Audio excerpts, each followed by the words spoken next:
Yo, tapping in real quick. UFC fight night, Burns versus Brady, and we stayed in the apex for this one.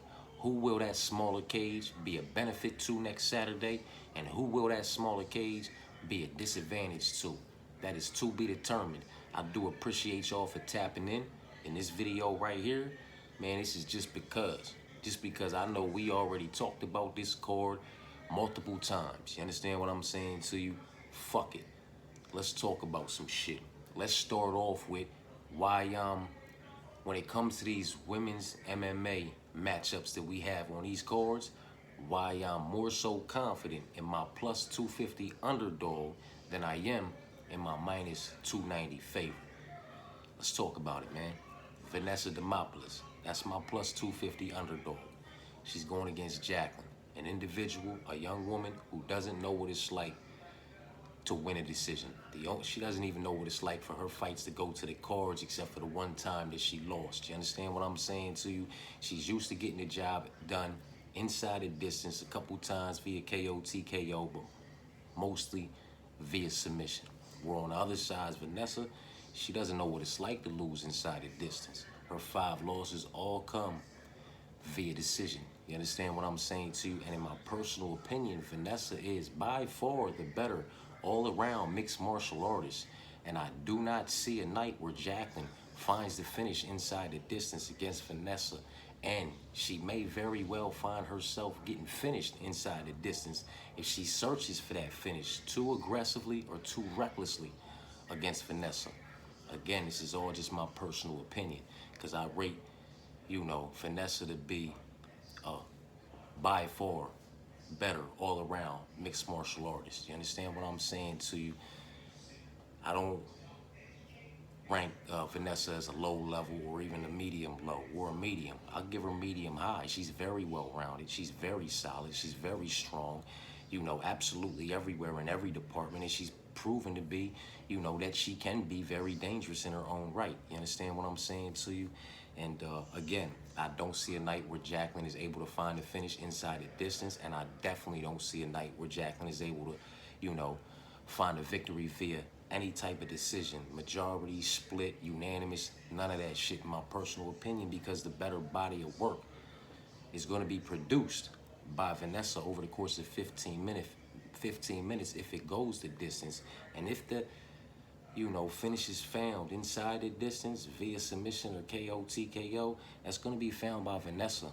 Again, this is all my personal opinion, but this is why I'm so high on my underdog at plus 250.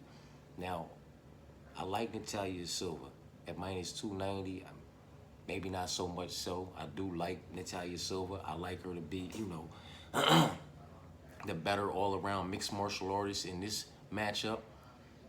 But the difference in this matchup is that, how dangerous Jessica Andrade is.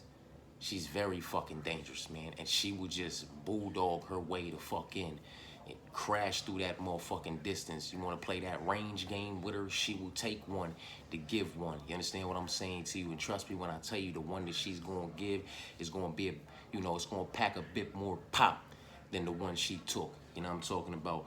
In this matchup anyway, you know what I mean? There is a night where, if it found itself in the, round 2, round 3, and Natalia had stayed safe and stayed at range and pieced her up a bit, you understand what I'm saying to you?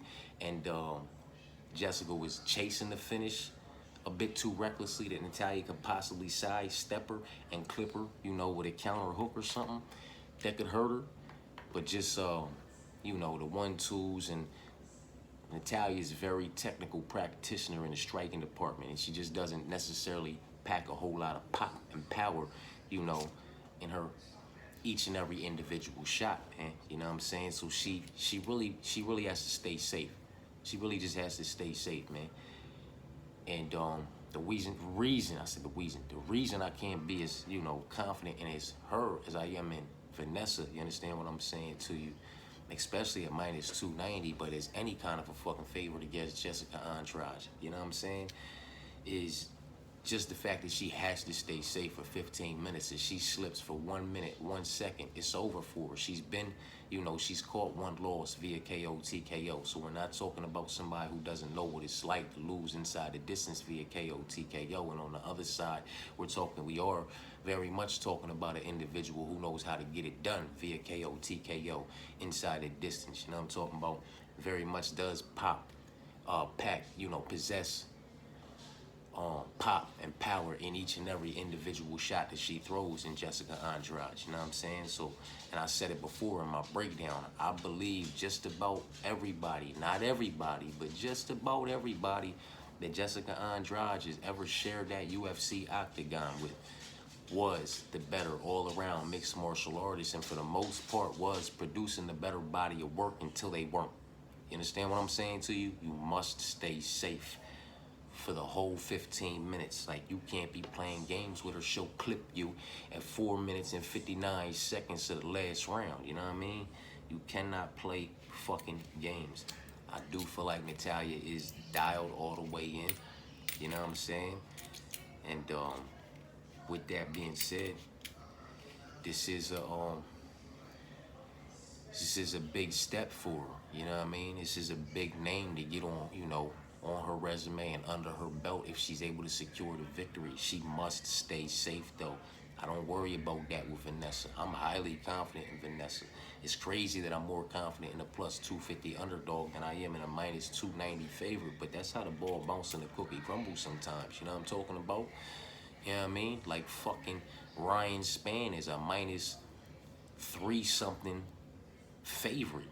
Fuck up out of here. And Ovin St. Preux is a minus 255 underdog, 235 underdog in some places. Like, come on, man.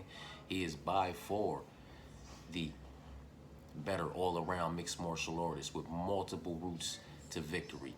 He can win that joint, by producing a better body of work over the course of 15 minutes and staying safe. You understand what I'm saying to you? On the feet, in the striking department. He can win this joint by unanimous decision, split decision, or majority decision. He can find the finish inside the distance via submission, via club and sub situation for the submission, or via KO, TKO just by clipping and disconnecting Ryan Spann from his consciousness, man. But Ryan Spann at minus 300 or minus 310, whatever the fuck he is on the money line, only route to victory is by KO, TKO, by clipping and disconnecting Ovin St. Preux from his consciousness, man, and getting the victory inside the distance. He won't produce the better body of work over the course of 15 minutes. I don't give a fuck about their age. They both at the end of it. You understand what I'm saying to you? And Ryan Spann was never really at the motherfucking top of it, at the front of it. At the, get the fuck up out of here, man. He's not a talented individual, man. You know what I mean? He's athletic. You feel what I'm saying to you? He possesses a bit of pop in his shots, but he's not a talented individual, man.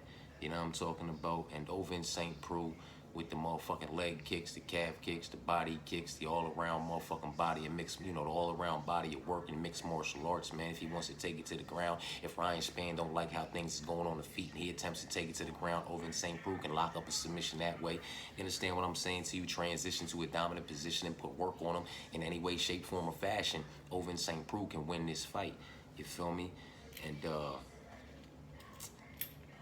it is what it is, man. You know what I mean? I find myself more confident with some of these plus 200 underdogs than I am with these plus 200, minus 200, minus 300 motherfucking favorites, man. Because I don't necessarily get the line. It's like, what the fuck are we, what are we basing this money line on? Ryan Spann, just, come on, man. Didn't the fucking Anthony Lionheart Smith look-alike just put work on him, man? You know what I'm talking about? Like, hasn't work been put on him more times than not in his last 5 or 10 fights? Like, come on, man. Ovin St. Preux is by far put out the better body of work over the years than a Ryan Spann, man. You know what I'm talking about? And I'll say it again.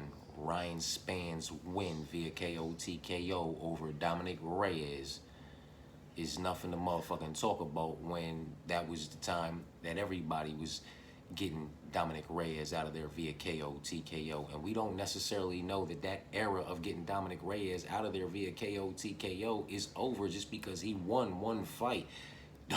Don't go jumping, over there like Chuck Liddell didn't get slump, win one fight and get slump. Like, come on, man. Come on. I'm not one to jump back on away. I'm not going to do it. But I'll tell you this much. When Ovin St. Preux lost via decision to Dominic Reyes, it was when Dominic Reyes was getting everybody out of there inside the distance on his way to John Jones, and then everybody arguably thought that he beat John Jones before he just went slumped down. You understand what I'm saying to you? So the Dominic Reyes that Ovin St. Preux fought to a decision that Dominic Reyes couldn't get out of there inside the distance was the best Dominic Reyes in my personal opinion. Whereas the Dominic Reyes that Ryan Spann got out of there was the same Dominic Reyes that everybody was getting the fuck out of there, and might still be the same Ryan Spann that everybody's getting out of there. We can't write that off just because he got one win in the mix of all these losses. You understand what I'm saying to you? He might catch a couple more losses and everybody might just jump right back on. Oh, man, this shit kind of like Chuck Liddell, or this shit kind of like, man, not me. I know better. You feel me? Anyway, either way you look at it, that's why I'm on these dogs the way I'm on these dogs, man. And my other dog, if we talking about these dogs real quick, I do got Chris Padilla wrapped up in some shit, and I do have him as a pick, you feel what I'm saying to you, and I am confident that he gets the job done, man. He is relentless with his attack, you understand what I'm saying to you? He's not reckless, he's relentless, he's not reckless, you know what I mean? He's solid, he's well-rounded, you feel me? He's stronger in some areas, more so than others, but that can be said, like I've said before, about just about everybody in this motherfucking game. You know what I'm saying? But where he excels is where his opponent, you know, doesn't do so well. At 25-5, that 5 losses consists of, you know, 4 losses inside the distance via submission. The other one is, you know, it went to the cards, it didn't go his way, he lost a decision. So in my personal opinion, and again, this is just my personal opinion, the relentlessness of Chris Padilla and his game, mixed with the fact that I feel like he's a solid individual, very well-rounded, and his frame against his opponent's frame, also mixed in with the fact that his opponent does not have the best takedown defense for somebody as relentless as Chris Padilla, in my personal opinion, man. It's all just going to work very well for Chris, man. He's going to be able to secure the takedown relatively easily. And when I say secure takedowns relatively easily, he might only need to secure one, because he will aggressively search for that submission, man. And in my personal opinion, he's going to find it, he's going to sink it in, he's going to lock it up, and he's going to get this one done inside the distance. Now, I'm not saying, you know, he's got a very high ceiling inside the UFC, but I am interested to see who they match him up with moving forward, man. Because he's a dangerous motherfucker, man. You know what I'm talking about? And it's going to take the right type of motherfucker, you know what I'm talking about, to keep this fight, keep a fight with Taco on the feet, and, you know, really get to see what that all-around game look like, you know what I mean? This shit can look real good when you mix it into your takedown and you just getting shit finished and wrapping motherfuckers up, you know what I'm talking about? Now listen, other tape that I've seen with him, you know what I'm talking about, getting it done by submission ain't the only way this kid can get it done, you know what I mean? I do believe he can produce the better body of work over the course of 15 minutes as well by mixing in his takedowns with his striking, you know what I'm talking about? I'm just saying that, you know, he's going to hit a ceiling in this division. He's going to get matched up with the proper opposition that's going to keep this shit on the feet and really see what that striking game's like, see what that defense is like, or get matched up with an individual who, you know, is solid absolutely everywhere as well, very well-rounded, you know what I'm talking about, and really see what's going on, you know what I mean? But I like him against Old Boy, you feel me? And nothing against Old Boy. 25-5 is a very respectable record to have. And over where he's from, he wasn't, you know, he separated himself from being amongst prospects. Over here, he's very much amongst prospects, and he is a prospect fighting another prospect. Just like you know, his old boy down the card who's fighting Gabriel Santos is very much a prospect fighting a prospect, although he's got a respectable record. You know what I'm talking about? And he separated himself from being amongst prospects over where he's from. It's not the case over here. And in my personal opinion, the opposition is just different, man. You know what I mean? So it's proven grounds to be covered. You feel me? But yeah, that's why I'm on the dogs, man. I know I went where the fuck I wanted to go with that. But it is what it is, man. You know what I mean? That's why I'm on the dog. That's why I'm confident in the dog. It's crazy, man. You know what I mean? It's crazy that you know, Ryan Spann at minus 300 against anybody is just crazy to me. But that's just me. You know what I mean? Maybe that's just me. Motherfucking Ovin St. Preux at plus 500 against Nchukwu, whoever the fuck that just was ridiculous to me too. So I took that, you know what I'm talking about, and I was okay with that split decision. I don't give a fuck if anybody wasn't. You know what I mean? I was. You know what I mean? And you know, maybe it goes the distance, maybe it goes 15 minutes, and maybe it's a split decision again. Maybe it's unanimous decision, maybe it's majority decision. You know what I'm saying? But there's so many ways for Vince to win this fight, and there's only one for Ryan Spann to win this fight. Again, that's just my personal opinion, man. You know what I mean? But that's why I'm on Vince. It's why I'm on Chris. You know what I'm saying? And it's why I'm on Vanessa. You feel me? And I'm probably, you know, my most confident dog is probably Vanessa. You know what I mean? It is Vanessa. You feel me? Chris, I just feel like he's going to be able to get the takedown.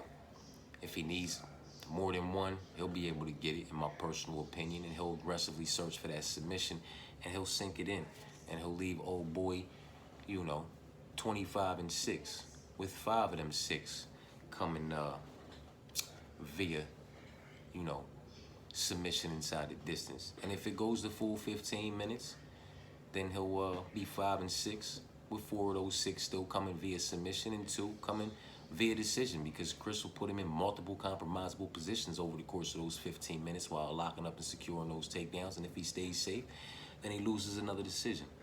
You know what I mean? It is what it is, man. That's why I'm on those dogs. I do believe, as my dog just growled out there in the other room, I do believe Yanal, fucking Yanal, I do believe Yanal is a dog now too. You know what I mean? And that is very much a violent fight. You know what I mean? I'm taking Yanal because I just don't really like, I don't like either one of these individuals. You know what I'm talking about? But, you know, the sloppier one, the more reckless one, which may be the one that gets it done via, you know, being as reckless as he's been in the past, getting it done.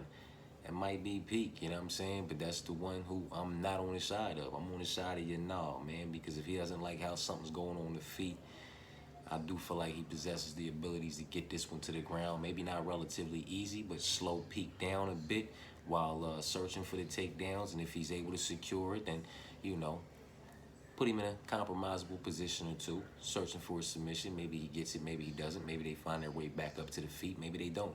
You know what I'm saying? Maybe they're down there until the buzzer and they get up and, you know, they got to go at it again. And, you know, they go into this motherfucker 1 round apiece into round 3. And Peak really goes fucking Benini. You know what I'm talking about? And, Yanal really just wants to get it to the ground. Who the fuck knows, man? You know what I mean? I'm picking Yanal.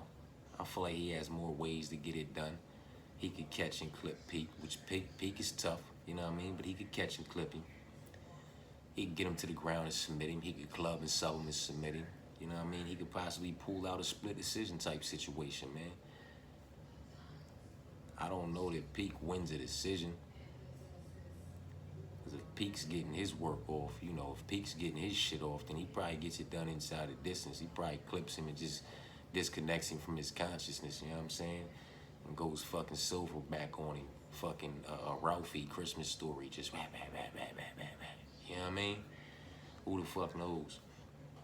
But you know it's a dog, man. So that's why I brought that up in the dog talk. Or obviously, not a confident pick, not a pick that's really wrapped up in anything that I'm fucking with. You know what I mean?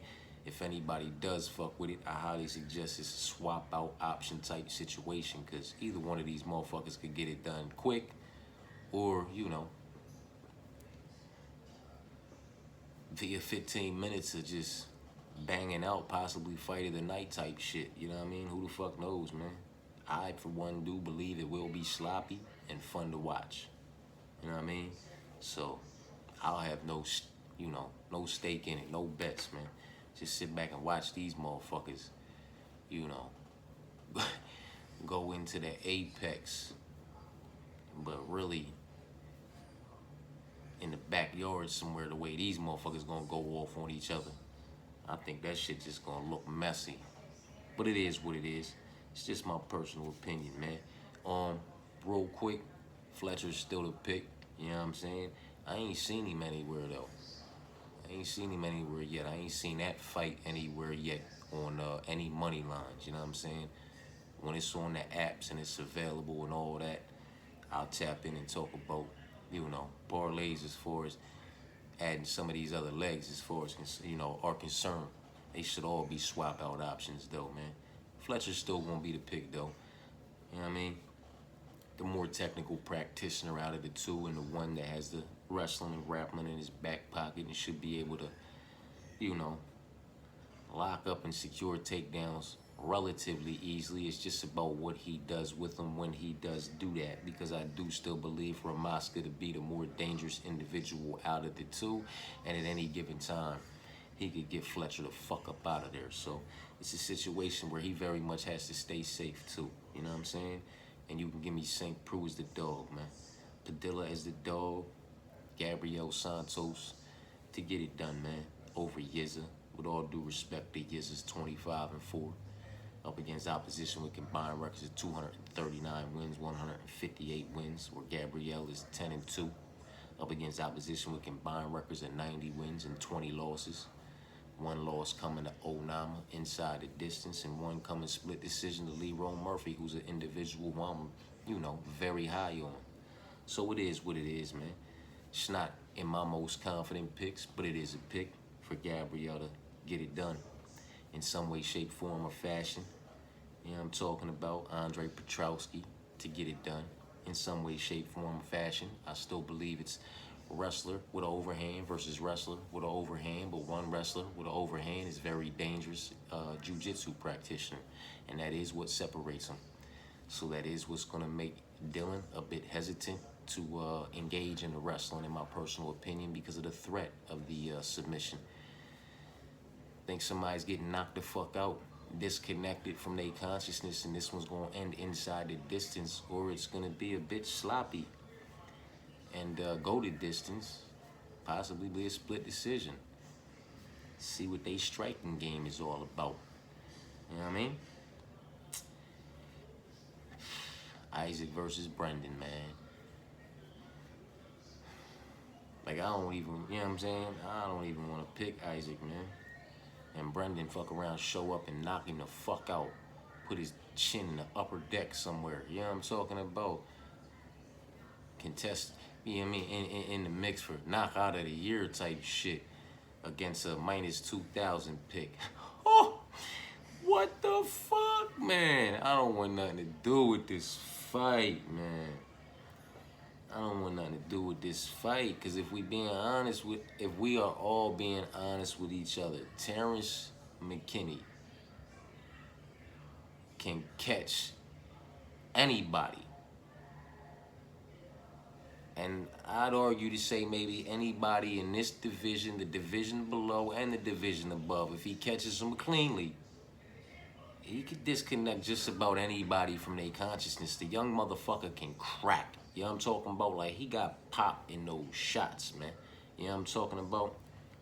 So I don't know how far motherfuckers really want to look into that. But again, it is Isaac, 6-1, 29, up against opposition with combined records of 29 wins and 10 losses, against Brendan's 8-2, up against opposition with combined records of 46 wins and 42 losses. Prospect versus prospect, pick your own poison. In no way, shape, form, or fashion is the money line justifiable, man. You know what I'm talking about? Vanessa's the pick over Jacqueline. Andre is the pick over Philippe. To he's the better all-around mixed martial artist in my personal opinion, and he's the more technical practitioner of the two in the striking department. And they're both talented, both very dangerous. But I'll take the one that's a bit more technical of the two and possesses the better all-around mixed martial arts game, because it's not a kickboxing or a Muay Thai matchup. I'm taking Steve over motherfucking Kyle. I already told you for the sake of the pick it's Chanel, but that's a very much for the sake of your pick type situation, and should be a swap out option if it's added to your legs. You can give me Alessandro over Chanel. You can give me Natalia to stay safe and get it done over Andrade. But that is one that nobody can be surprised if she just throws that motherfucking, sticks, just pops the jab out there and then just shoots that two down the pipe and just catches Natalia and sits her right back on her motherfucking ass and then just swarms in, boom, boom, boom, boom, boom, boom, boom, to get her the fuck up out of there, man. You know what I mean? It is what it is. And then you got Burns versus Brady. You feel me? And I'm still on Brady. You know what I mean? To be the one to get it done. Possibly a split decision, but I think it's going to be unanimous, 3 rounds to 2. If the finish is found inside the distance, I do very much think it's going to be found by Gilbert, you know what I mean, via KO, TKO, or via submission. If Sean finds himself shooting at the wrong motherfucking time, man, because Gilbert is dangerous. This is 2 individuals that are it's going to be very competitive, very closely matched up on the feet, in my personal opinion. I do believe Sean possesses the speed, while Burns possesses the power in the striking department. But outside of that, very fucking competitive, very closely matched up on the feet, and they're both very strong in the wrestling, grappling, and jiu-jitsu departments. You understand what I'm saying to you? It's the main event. Hard to be confident, man. You know what I'm talking about? I am personally, when we talking about these heads on the main card, I'm confident Alessandro Costa, and I am confident in Steve Garcia. And I am confident in Andre Lima. You know what I'm talking about? And that is another foundation that I myself am using for parlays, man. Alessandro Costa being the biggest favorite, then Andre Lima, and then Steve Garcia. You know what I'm saying? They're around the same. I believe Andre's about minus 186 and Steve Garcia is about minus 180 or something like that. Last time I checked on him. Alessandro Costa being a big favorite, but those two bring it together for a nice plus money number. Or if you stay away from the big favorite because he's over minus 500 now, and you just rock with Andre Lima and motherfucking Steve Garcia, that's a very solid 2-leg foundation in my personal opinion that I myself am heavily invested into. But to each their own, man. You know what I mean? That's that with that, man. You know what I'm talking about? That's why I'm confident in my dogs. And that's why they are some of my most confident picks on the card, man. Because when we come down to these prelims, I am very much confident that Over in St. Preux gets the job done.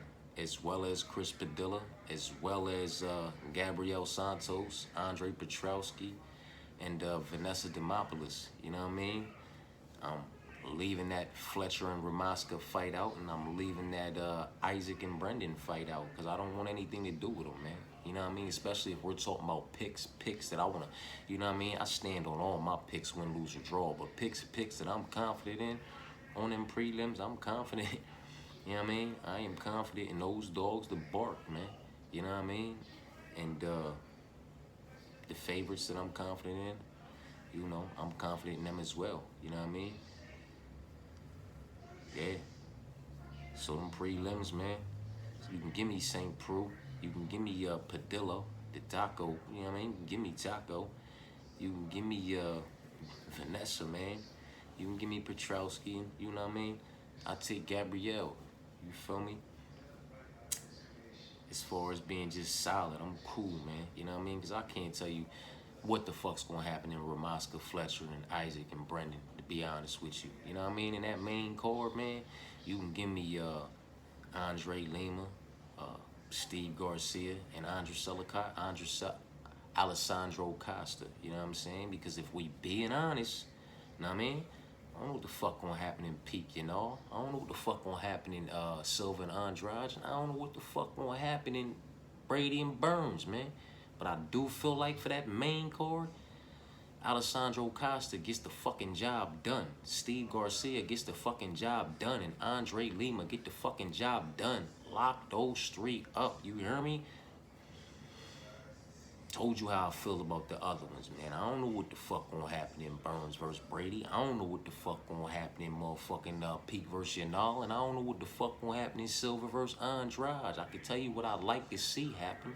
What I believe, you know, the outcome should be based off of certain shit. But in very volatile fights like that, anything can happen at any given time, man. Andrade could very much just catch her, clip her, and that's it. It's over. It's a wrap. Everything she was locked up in is a wrap. And then everybody's cracking their own fucking head up against the wall, just trying to put it through the drywall, talking about why the fuck I have women's MMA wrapped up in my parlay? Why'd I listen to this motherfucker and his foundation? Well, that's what this is about, man.